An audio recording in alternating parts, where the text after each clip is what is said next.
your name. They love you that much. Well, we see you be giving a little bit back to the people tonight. Absolutely. I'm going to rock the place. I'm going to tear the house down. Ladies and gentlemen, Bernard Fanning. Yeah, viewers. One word to capture the spirit of Australian rock and roll. One name, one legend. Barnsey. For a generation, Jimmy Barnes has remained the undisputed king of Oz rock. In July, Barnsey's new album, Double Happiness, shot straight to the top of the Arias charts.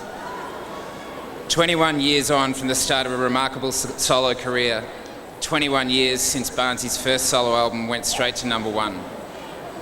8 number one albums so far. You can't get much happier than that.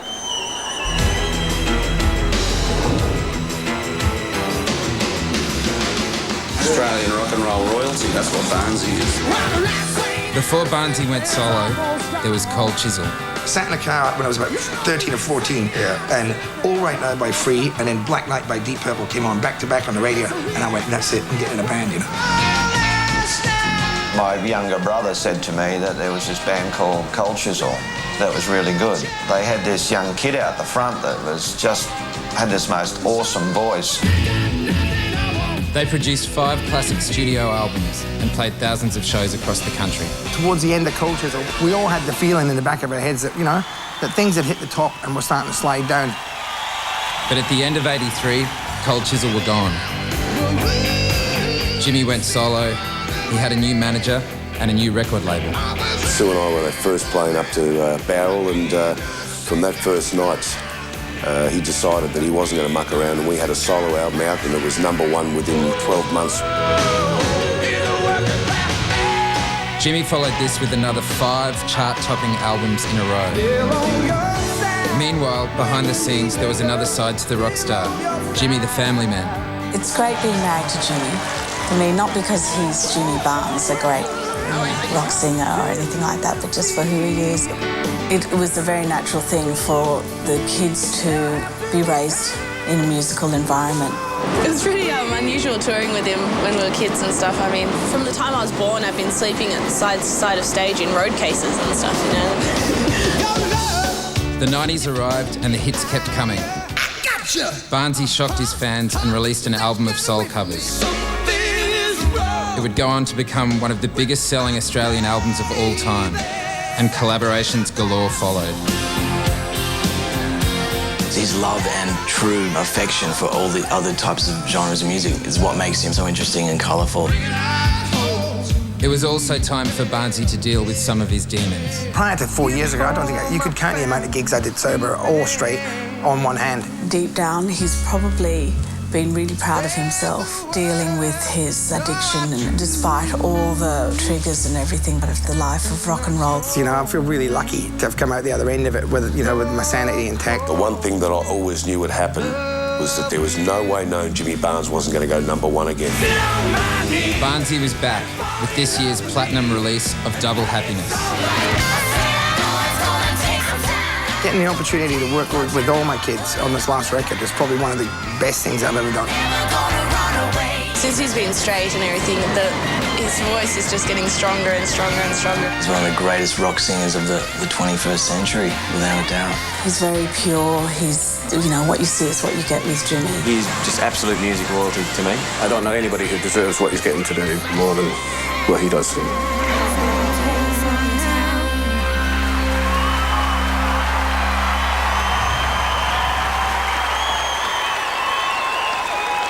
Ladies and gentlemen, please be upstanding, charge your glasses, and join me in welcoming Mr. Jimmy Barnes to the Arias Hall of Fame.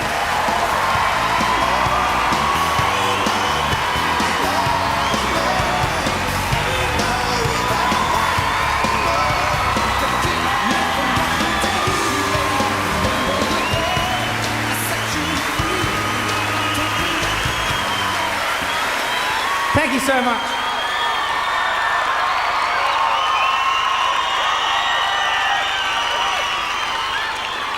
And now I promise you I will try not to bore you too much with the speeches, but there's you know, I've been singing for about 30 3 years now, and there's a lot of people I'd like to thank. You know, I'd like to thank my mum and dad for giving me passion, giving me love, you know. That gave me incredible genes, otherwise I'd have been dead about 15 years ago, I reckon. So, you know, I got a lot to thank them for. I'd like to thank all my family, my brothers and sisters. They're just awesome, great to grow up with. Particularly my older brother, John Swanee, who, when I grew up, John was amazing. You know, John joined a band, ran away from home when he was 13 and joined a rock and roll band, which was great because I got his room and also got his drum kit. So John, from day one, was my hero. He was my hero in every possible way. And to this very day, you know, John Swan is my hero. So, you know, I owe a lot to John. So, I'll try and keep it going. I was lucky enough when I was about 16 to team up with a bunch of guys who became brothers to me, the boys in Cold Chisel. And when I think about Cold Chisel, I just think about, you know, incredible times. We shared everything, including our dates. We had incredible times together. We tore this country down, I'm telling you. We played to everybody we could. We'd do 8 gigs a week. There was an extra member of Cold Chisel, Rod Willis, who was very responsible. I'd like to thank him. And we managed to bluff WEA into signing us in about 1976. And we ended up having an incredible relationship with Warner's. And I'd love to thank them for all their support and getting us started, letting us do what we wanted, and letting us run with it. Thank you, smooth talker. I'd also like to thank John Anderson and everybody at EMI for, you know, looking after my publishing, doing all that. There was a bit of a gap in the management there. It went sort of from Rod Willis to Michael Gudinski, but there was a gap in the middle. Michael was my mate. I'll tell you about him in a minute. There was a gap in the middle where I was looked after by a really dear, close friend of mine who was a tour manager for Cold Chisel for a long time, Mark Pope. And Popey's a man of vision and a man of passion. And, you know, he almost talked me into becoming a Parramatta supporter. That's how good he is. Not quite. And Richard McDonald was his partner. And an incredible musician, probably one of the greatest musicians I've ever had the honor of working with. He's a dear friend. Mark Lazotte, you probably know him better as Diesel. Yeah.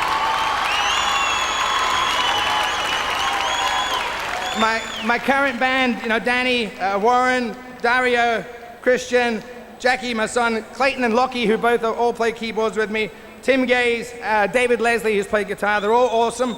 I'd also like to thank a few people who helped out along the way as well. Ian Smith. Smitty was a great guy who toured with me and Diesel and sort of used to, you know, look after us and, you know, take us to hospital and get our stomach pumped and stuff like that when we needed to. Lovely fella. Chuggy, who's if Chuggy was up here, he'd say, you with the big tits, you know, get over here, I'll meet you later. I love Chuggy. He's a man of passion as well, and you know, it's been sticking up for us for years. I'd also like to take the opportunity to thank Sam Neill, who flew over. Sam's one of my dear, dear friends, and he flew over from New Zealand, especially just to be here because, you know, he's me mate. And I'm very, very proud to have Sam here. Michael Gudinski, now I want to talk to you about Michael. Michael is a guy who, you know, I've been with a lot of record companies around the world, and you know, I've been treated really well by them. But the thing that I love about Michael Gudinski, when I first met Michael, was his passion, his commitment to Australian music. And it's very easy for a lot of people to sit there and say, here, I work for a corporation, take my money. Michael Gudinski puts his money from his pocket towards the acts that he supports, and for that I take my hat off to him. Him and his family, Sue and Michael, have been incredible friends. Michael's the godfather to my eldest daughter. His family have just supported us and helped us through every step of our career, and I'm so honored that Double Happiness went #1 for him, because I just really wanted to do it for Michael. I'd like to also thank Darren and Dennis Darlett, who helped me make the album. Unfortunately for all of us, you probably know them better, it's Disco Montego, you know, Kalen. Darren died a while back, and Darren, it was such a loss. He was such a beautiful, dear person and a great friend, and I dedicate Double Happiness to Darren. and I've left the best to last. I've left the best to last. I'd like to, I remember in about November 1979 in Canberra, I walked into a room. I was on tour doing a tour called Pooled Resources with the Angels and a bunch of other bands. And I walked into this room and I saw an angel. It was the most beautiful girl I've ever seen in my life. She took my breath away. To this day, she takes my breath away. I walked in the red carpet with her, and everybody was taking photos of her and not me. But hey, that's what you get for marrying such a gorgeous girl. She's my heart. She's my soul. I couldn't live without her. My beautiful wife Jane,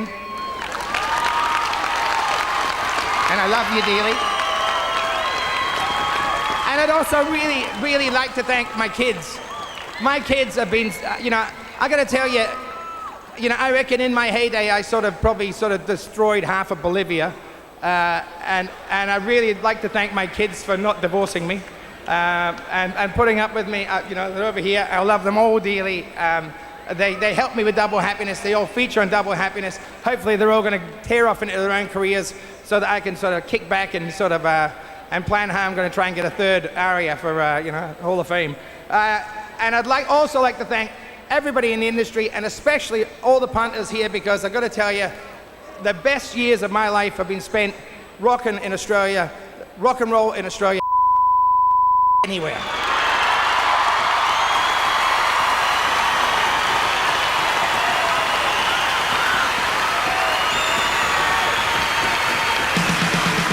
Later, a very special performance by Jimmy Barnes. And coming up next, Missy Higgins and the Aria Rock Quiz.